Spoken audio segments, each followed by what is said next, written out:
안녕하세요. 행복씨앗입니다. 오늘도 시장을 정리하면서 하루를 마무리하는 시간을 가져볼까 합니다. 오늘은 11월 27일 금요일입니다. 이번 주 거래가 끝났고, 그리고 11월 거래도 30일 하루 더 남아 있습니다만은 거래가 거의 끝났다고 봐야 되겠죠. 특히 11월 같은 경우는 외국인 투자자들이 우리 시장 주식을 많이 매수했습니다. 따라서 오늘은 그 모든 것을 정리하는 의미로 현재 우리 주식시장에서 돈이 어떻게 흘러가고 있는지, 또 그리고 우리가 앞으로 관심을 가지고 살펴봐야 되는 업종은 어떤 업종들이 있는지, 그리고 현재 시장에서 큰돈 굴리는 세력들은 어떤 종목을 매수해서 들고 있는지, 그런 것들을 점검해 보는 시간을 가져볼까 합니다. 그래도 우리 시장 오늘 돈이 어떻게 흘렀는지 한번은 살펴보고 넘어가야 되겠죠. 오늘은 코스피, 코스닥 외국인 투자자들이 많이 매수했습니다. 특히 코스닥 쪽으로 많이 매수했거든요. 코스피는 0.29% 상승 마감했고, 그리고 코스닥은 1.26% 상승 마감했습니다. 그리고 코스피는 여전히 신고가 행진을 진행하고 있습니다. 업종별로 살펴보면은 오늘은 의약품, 화학, 기계 이런 업종으로 현재 돈이 들어오고 있습니다. 기관 투자자들은 이번 달 들어서 거의 매도하는 쪽이 많았습니다. 금융투자 같은 경우는 왔다 갔다 했습니다만은 특히 외국인 투자자들은 기관들이 그렇게 매도하는 가운데서도 전반적인 업종 전반적으로 매수하는 것보다는 특정 업종에 좀 집중이 돼 가지고 많이 매수했어요.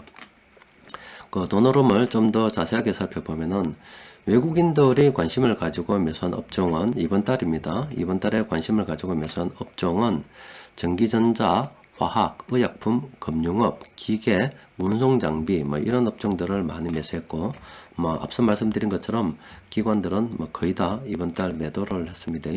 그래도 우리는 이 시장에서 큰돈 굴리는 이 외국인들 따라서 가야 됩니다.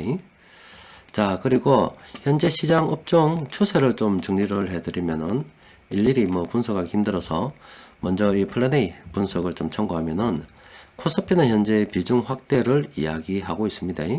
그리고 시가총액별로 보면은 중소형주 현재 비중 확대, 그리고 기계 서비스업, 운송장비, 의약품, 화학은 또 그동안 좀 많이 올랐기 때문에 비중을 좀 줄이는 게 좋지 않겠는가. 그리고 그 나머지 업종들은 비중을 좀 확대하는 게 좋지 않겠는가, 이렇게 분석이 되고 있습니다. 그러면 수급 분석을 통해서 좀 더 자세히 살펴볼 필요가 있겠지요. 지금 제일 먼저 보이는 것은 요게 코스닥입니다. 코스닥 같은 경우는 예전에 2017년도 18년도 그 넘어가는 시기에 900포인트를 좀 넘었던 적이 있어요. 아직은 코스피와 달리 신고가 갱신을 하고 있지 못한데 코스닥 같은 경우도 앞으로 왜 안 가겠어요? 코스닥도 충분히 신고가 갱신을 할 수 있지 않을까 싶습니다. 그리고 여기 건설업과 그리고 금융업을 보게 되면은 차트가 모양이 거의 비슷하죠. 건설업, 금융업 모양이 거의 비슷합니다. 자, 이런 것들은 장기적으로 관심을 가지고 살펴볼 필요가 있습니다.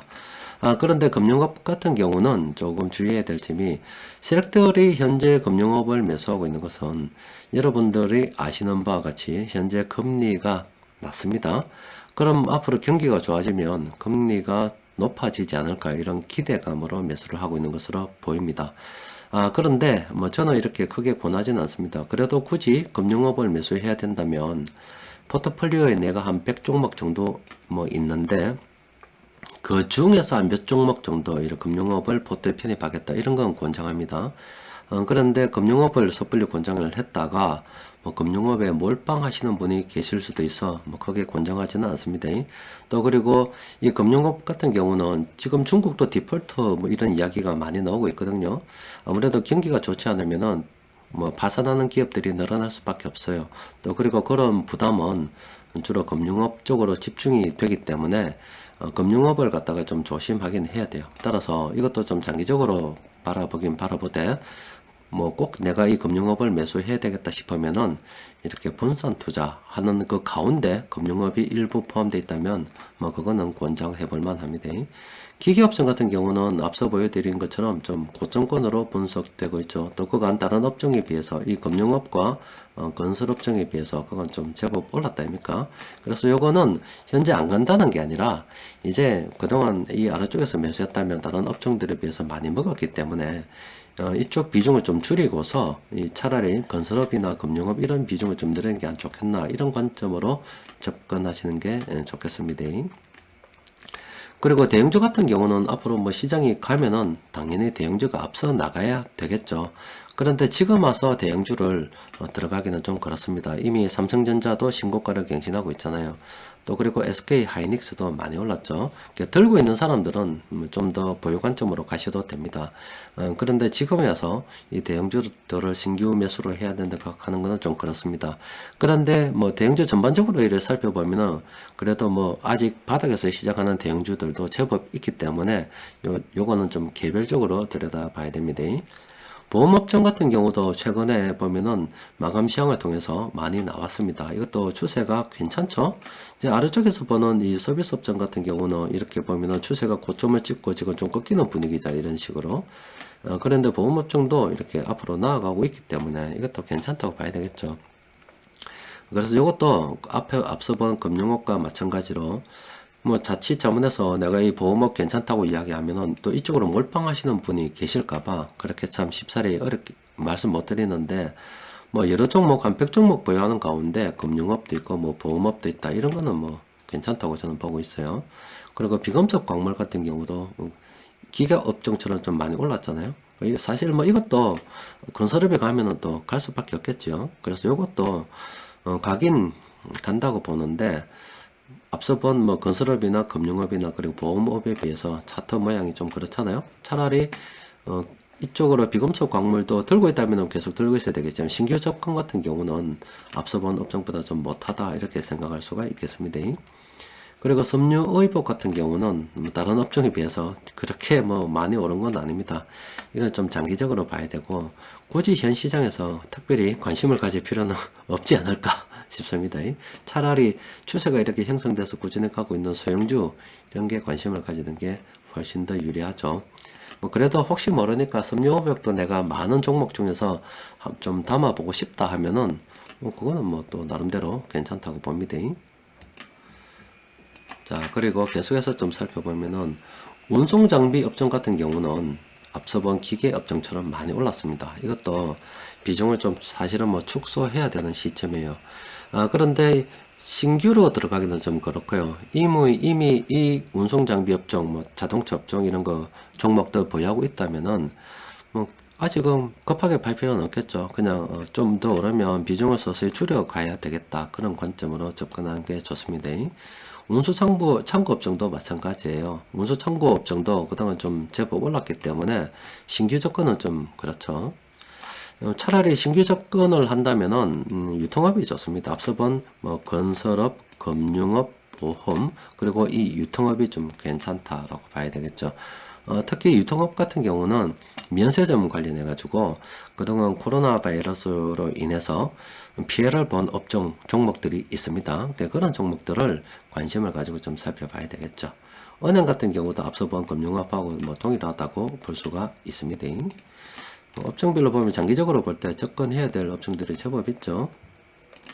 그리고 음식료품은 좀 개별적으로 봐야 되겠어요. 지금 업종으로 보게 되면은 추세가 망가져 있기 때문에 지금 이 업종 차트로 보고서는 뭐 쉽사리 접근을 이야기하기는 좀 곤란한 그런 상황입니다. 의료정밀 같은 경우도 괜찮습니다. 의료정밀도 좀 긍정적으로 장기적 관점에서 볼 필요가 있어요. 지금 의약품 같은 경우는 이렇게 추세가 꺾였다가 다시 이렇게 추세가 올라가고 있는 중이거든요. 이것도 제가 뭐 계속 말씀드렸듯이 뭐 장기적인 관점에서 의약품주들은 괜찮다고 봅니다. 그런데 이 코로나 바이러스로 인해서 의약품 업종이 뭐 여러 가지 백신 개발, 치료제 개발 이런 테마가 형성이 돼 가지고 급등한 경향이 있습니다. 그래서 의약품주 관심이 있다 그러면 지금 좀 쉬어야 되겠고 의약품주를 들고 있다 그러면은 아직은 팔 필요가 없어요. 적어도 내년에 올해 뭐 올겨울 지나고 내년 또 봄이 오면 그 상황을 봐가면서 그때 정리해도 늦지 않겠나 싶습니다. 늦지 않다고 생각합니다. 자, 전자업종 같은 경우는 뭐 주로 이 삼성전자 아니면 SK 하이닉스 그동안 많이 올랐기 때문에 그 영향을 많이 받고 있는데 이것도 계속 보유 관점 그리고 많이 올랐기 때문에 서서히 비중을 줄여가는 쪽으로 생각을 해봐야 되겠죠. 장기적으로 본다면은 이 전기가스업 이런 업종 괜찮습니다. 그리고 전기가스 업종은 이 차트가 거의 한국전력 차트라고 봐도 됩니다. 한국전력이 워낙 시가총액이 크기 때문에 전기가스업 이꼴 한국전력이라 보면 돼요. 물론 뭐 전기전자 이꼴 삼성전자라고 봐도 되겠죠. 그러니까 전기가스업은 좀 장기적으로 볼만합니다. 그리고 이건 제조업이니까 좀 넘어가도록 하고, 다른 업종들 좀 더 살펴보면은 최근 들어서 이 종이 목재 업종 좀 괜찮게 나가고 있습니다. 요거 같은 경우는 좀 긍정적으로 우리가 한번 바라볼 만합니다. 그리고 중형주 요거 이제 정권 쪽으로 보면 코스피고요. 이거 중형주입니다. 정권 쪽도 보면 지금 와서 신규로 접근하기는 좀 그렇죠. 철강 금속 업종은 이 장기적으로 봐도 됩니다. 포스코도 아마 이런 차트 그리고 있을 겁니다. 철강 업종은, 금속 업종은 장기적으로 충분히 봐도 될만합니다. 그리고 화학 업종 같은 경우는 많이 올랐기 때문에 비중 축소 관점으로 접근하시는 게 좋겠고, 뭐 통신업 같은 경우는 이거는 뭐 장기적으로 사실 뭐 저는 들고 가도 된다고 봅니다. 이미 통신업 같은 경우는 보유하고 있을 경우에 뭐 배당도 뭐 괜찮게 준다 아닙니까? 그래서 저거는 뭐 거의 뭐 은행 적금 넣어놨, 은행 예금 넣어놨다 그런 개념으로 접근하시는 게 좋겠어요. 또 그리고 앞으로 뭐 4차 산업혁명이 좀 발달하게 되면은 통신업이 또 새롭게 할 일이 있을 겁니다. 그런데 이 통신업에서 늘 말씀드리는 거지만 좀 주의해야 될 게, 우리나라 통신사 큰 게 세 개가 있습니다. SK가 있고 KT가 있고 그리고 LG U 플러스가 있습니다. 그런데 이 KT 같은 경우는 국가에서 딱 정해놨어요. 외국인들이 지분을 50% 이상 보유하지 못하게 딱 해놨습니다. 왜 그러냐면은 예전에 지금 이건 국영기업이잖아요. 이 우리나라 그 전봇대 있죠, 전봇대. 이 전봇대 길 가다 보면은 요즘 뭐 신도시는 다 지하에 다 매설하는 건데, 아직도 시골이나 뭐 산간지방에 가면은 이 전봇대에 의존해서 이렇게 전기줄도 하고 통신선도 이쪽으로 막 연결이 되어 가지고 있습니다. 이 전봇대 소유가 8개 아닙니까? KT 거잖아요. 그래서 이게 가면은 이 우리나라 전봇대 다 외국계 되는 거예요. 골치 아픕니다. 그래서 이 KT 같은 경우는 뭐 외국인들이 이미 딱 50%를 다 매수해서 딱 들고 있습니다. 그렇게 되다 보니까 사실 저 종목 많이 올라야 되는데, KT 보유하시는 분하고 SK텔레콤 보유하시는 분하고 왜 KT는 오르지 않느냐 이렇게 생각할 수도 있어요. 그런데 수급적으로 봤을 때 외국인들이 사고 싶어도 못 사는 게 저 KT입니다. 그래서 통신업으로 생각한다면은 차라리 이 SK텔레콤 쪽이 상당히 괜찮다고 볼 수 있겠죠. 만약에 이 KT를 외국인들이 뭐 보유해야 되는 어떤 종목에서 제외를 시켰다, 국가에서 관리하는 종목에서 제외를 시켰다, 그러면은 당연히 이 KT 괜찮죠. 그런데 하여튼 수급적으로 좀 KT는 문제가 있으니 이 점에 대해서 여러분들 생각하고 있어야 됩니다. 자, 업종별로 전반적으로 살펴보니까 조금 접근을 해야 되는 업종들이 좀 보이죠. 지금 화면에서 보이는 통신업, 또 앞서 봤던 뭐 유통업, 그리고 뭐 전기가스업, 뭐 건설업, 또 좀 더 포트폴리오를 다양하게 한다면은 뭐 금융업, 뭐 이런 업종, 뭐 보험도 괜찮고 이런 업종들은 지금 매수해도 괜찮은 업종들이고, 뭐 나머지 업종들은 좀 계속 보유를 하거나 또 경우에 따라서는 비중을 줄여 가지고 지금 좀 전에 말씀드렸던 업종으로 비중을 좀 이동하는 그 순환 매매에 좀 집중을 해야 되겠죠. 현재 시장에서 큰등 굴리는 세력들이 포트에 담고 있는 것으로 추정되는 종목들은 이런 종목들이 있습니다. 좀 읽어드리면은 GS건설, 그리고 HDC 현대 EP, KG 모빌리언스, SBS 미디어 홀딩스, SK, PI 첨단 소재, SK 이노베이션. 여기 있지만 모드 투어도 있습니다. 모드 투어가 있으면 이번 주는 좀 빠졌습니다만은 당연히 하나투하고 연관지어서 생각을 해야 되겠죠. 또 그리고 무학, 삼천당 제약, YG원, 주성 엔지니어링, 테크윈, 한미약품 이런 종목들이 현재 세력들이 포트에 담고 있는 종목으로 추정이 됩니다. 이런 종목들은 괜찮고 조금 더 응용을 한다 그러면은 여기서 그동안 코로나 바이러스로 인해서 피해를 입었던 업종 현재 좀 종목들 관심을 좀 가져야 되겠죠. 그러니까 아직도 시장에서 신규로 우리가 관심을 가져볼 만한 종목들이 상당히 많이 있습니다. 또 그리고 어제도 말씀드렸다시피 외국인들이 현재 분산 비율이 한 68% 정도 되거든요. 그럼 예전에 이렇게 외국인들이 우리나라 주식을 많이 보유했을 때보다 현재 지금은 상당히 작게 보유하고 있고 매수 여력이 제가 추정키로 한 24조 정도 되기 때문에 아직도 충분히 많이 매수할 때 할 수 있다 이 말이죠. 그러면은 우리 시장이 더 크게 상승할 수가 있겠죠.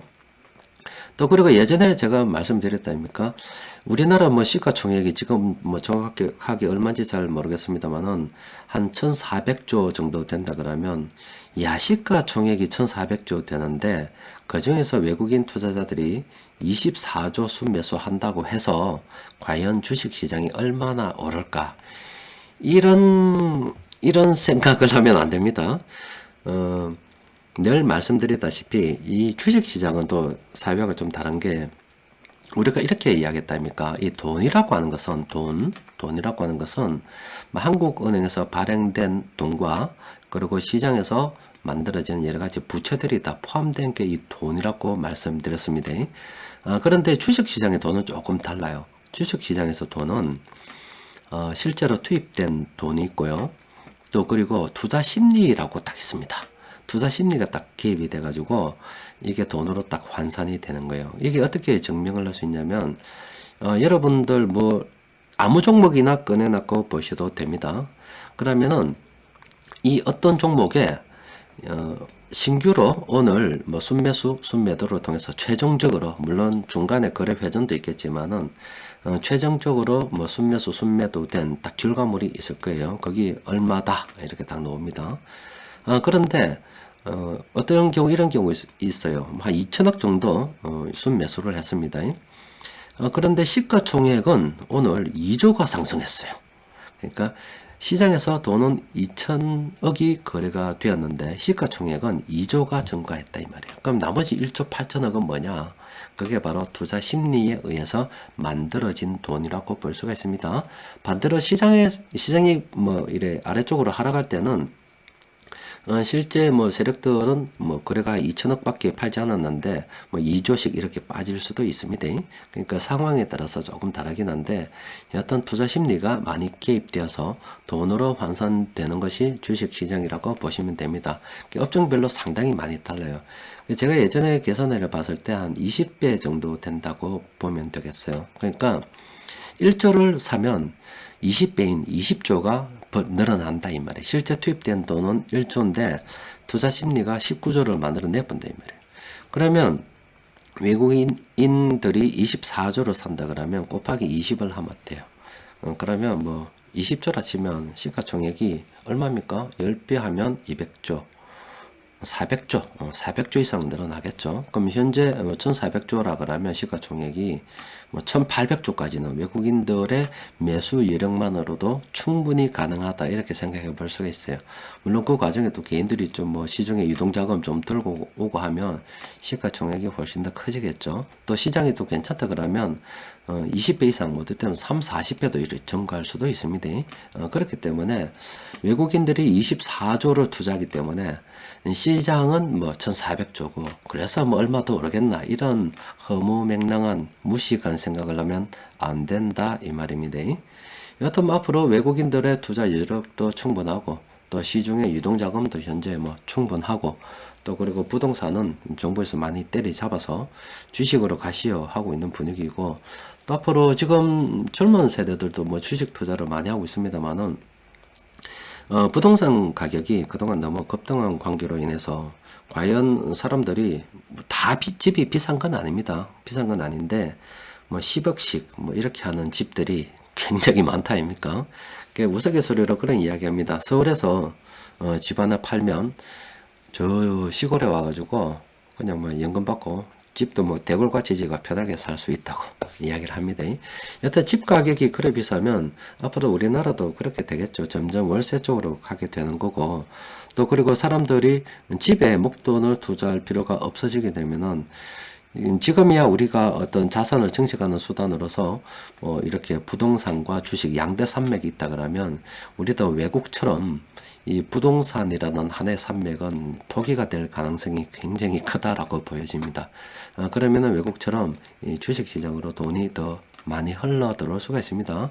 또 그리고 항상 또 말씀드리는 거지만은 투자라고 하는 것은 저평가된 데 매수해야 됩니다. 그러니까 예전에 10년 전에 부동산 가격에 비해서 지금 이만큼이나 올랐고 10년 전에 주식 가격에 비해서 지금 주식은 요만큼밖에 오르지 않았다고 그러면은 상대적으로 이 주식 시장은 부동산 시장에 비해서 저평가되어 있다라고 볼 수 있기 때문에 앞으로 상승 여력으로 본다면 주식 시장이 키 맞추기만 한다 하더라도 훨씬 더 크다라고 볼 수가 있겠죠. 그러니까 주식 시장은 상당히 희망적이라 볼 수 있습니다. 따라서 오늘 여러분들께 올려드린 이 각 업종들 있죠.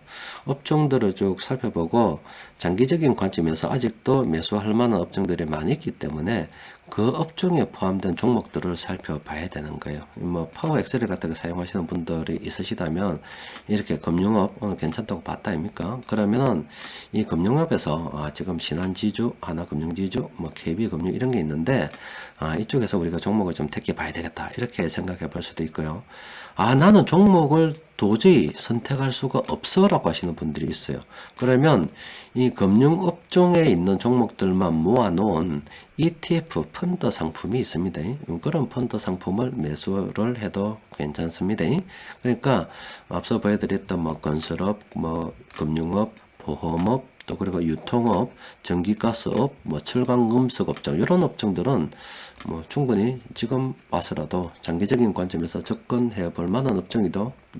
그리고 여기다 플러스 해가지고 그동안 코로나 바이러스로 인해서 피해본 종목들, 업종들 하면 또 몇 개가 더 된다 아닙니까? 그러니까 아직도 시장에서 이렇게 매매할 종목이 상당히 많이 있습니다. 그러니까 눈을 갖다가 아직은 좀 더 크게 뜨고 부지런히 종목에 대해서 살펴봐도 되지 않을까 싶습니다. 자, 오늘은 또 여기까지 정리해 볼게요. 여러분들 주말 잘 보내시고 다음 주에 뵙도록 하겠습니다. 이상입니다.